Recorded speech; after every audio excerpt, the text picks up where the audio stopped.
আজ শনিবার তমলুক লোকসভায় বিজেপি প্রার্থী অভিজিৎ গঙ্গোপাধ্যায় কোলাঘাট বিধানসভা এলাকায় ভোট প্রচারে নামেন। এদিন প্রথমে বাথানবেড়িয়া গ্রামে কালী মন্দিরে পুজো দেন, পরে গোপালনগর ও মাছিনান গ্রাম এলাকায় জনসংযোগ কর্মসূচি করেন বিজেপি প্রার্থী অভিজিৎ গঙ্গোপাধ্যায়। এরপর কুলহান্ডা গ্রামে পঞ্চানন্দ মন্দিরে পুজো দেন তিনি। আর সেই ছবি আমরা চ্যানেল 24 নামের পর্দায় দেখাচ্ছি। ব্যুরো রিপোর্ট, চ্যানেল 24 নাও, সত্য কথা সবার আগে। একটু বলে নি। হ্যাঁ বলুন। স্যার, আজকে মন্দিরে পুজো দিয়ে আপনি কি বলবেন? কি বলবো, মানুষ এই যে অধীর আগ্রহে আপনি অপেক্ষা করছেন এবং আমার দেরি হওয়া সত্ত্বেও তাদের যে উচ্ছ্বাস এবং উৎসাহে কোনো ভাটা পড়েনি, সেটা দেখে সত্যি আমি একটু আমার তো খুব ভালো লাগছে এবং একই সঙ্গে দেরি হওয়ার জন্য খারাপ লাগছে। তবে মাঝে মাঝে রুটিন একটু গণ্ডগোল হয়ে যায় বিভিন্ন কারণে। তো আমার ভীষণ ভালো লাগছে মানুষের এই উৎসাহ এবং উচ্ছ্বাস। হ্যাঁ, সারাদিন প্রচার করবো। মানুষের কাছে বার্তা দিয়ে যাব যে পশ্চিমবঙ্গকে এই লোকসভা নির্বাচনে পশ্চিমবঙ্গকে দুর্বৃত্তদের হাত থেকে মুক্ত করুন, দুর্বৃত্তদেরকে ছুঁড়ে ফেলে দিন। এটা হচ্ছে 2026-এর একটা আগের পদক্ষেপ। 2026-এ ফাইনাল কাজটা হবে বা তার আগেও হতে পারে। জয় শ্রীরাম, জয় শ্রীরাম। মায়ের কাছে সকলের জন্য সুখে এবং শান্তিতে যাতে তারা থাকতে পারেন সেটাই চাইলাম।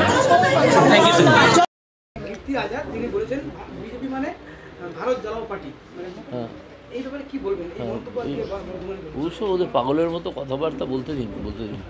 ভারত চালাও পার্টি না ভারত গড়ো পার্টি, সে ওনারা মনে মনে টের পাচ্ছেন। এবং যারা ইনকাম ট্যাক্স মেরে দিয়ে বসে থাকে, বিভিন্ন জায়গায় ঘোরাঘুরি করতে যায়, তাদের অবস্থা আজকে আরও টাইট হয়ে গেছে।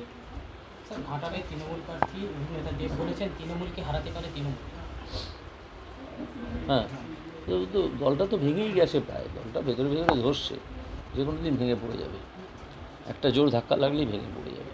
শাহজাহান মামলায় মূল অভিযুক্তদের বাঁচাতে ভুয়ো গ্রেপ্তারিতে পুলিশ ও তৃণমূল নেতাদের ভূমিকা আরও জোরালোভাবে আদালতের সামনে। কোথায় কোনটা? শাহজাহান মামলায় হ্যাঁ, জোর নিয়ে আসছে। মূল অভিযুক্তদের বাঁচাতে ভুয়ো গ্রেপ্তারিতে পুলিশ ও তৃণমূল নেতার ভূমিকা আরও জোরালোভাবে আদালতের সামনে নিয়ে আসছে সিবিআই। হ্যাঁ, কাগজে দেখেছি, হেডলাইনটা পড়া হয়নি, খবরটা আনছে। ভালো করছে তো। আপনি কোন চ্যানেলের পক্ষ থেকে প্রশ্ন? হ্যাঁ হ্যাঁ, আচ্ছা।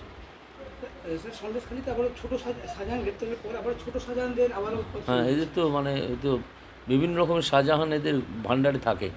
একটা শাহজাহান চলে গেলে একটা শাহজাহানকে বার করে। তো এবার যে গণপ্রতিরোধ হচ্ছে এবং ইডি সিবিআই এরা সব বিষয়টা দেখছে, তাতেই যত টুকরোই শাহজাহান থাক, প্রথম শাহজাহান, দ্বিতীয় শাহজাহান, তৃতীয় শাহজাহান, আরও যদি কোনো জাহাঙ্গীর এরকম সব থাকেন, ঔরঙ্গজেব, তো তারা সবাই ধরা পড়বেন এবং তাদের উপযুক্ত শাস্তি হবে। প্রথম দফায় সব বুথে থাকছে না কেন্দ্রীয় বাহিনী ছাড়া কি বঙ্গে সুষ্ঠু ভোট আদৌ সম্ভব? আমি মনে করি না। বাহিনী ছাড়া বঙ্গে সুষ্ঠু ভোট হওয়া সম্ভব, এটা আমি মনে করি না। এটা কোথাকার খবর? সব বুথে থাকছে না কেন্দ্রীয় বাহিনী? কোন খবরের কাগজে? ঠিক আছে, চলুন, হয়ে গেছে। চলুন, ঠিক আছে।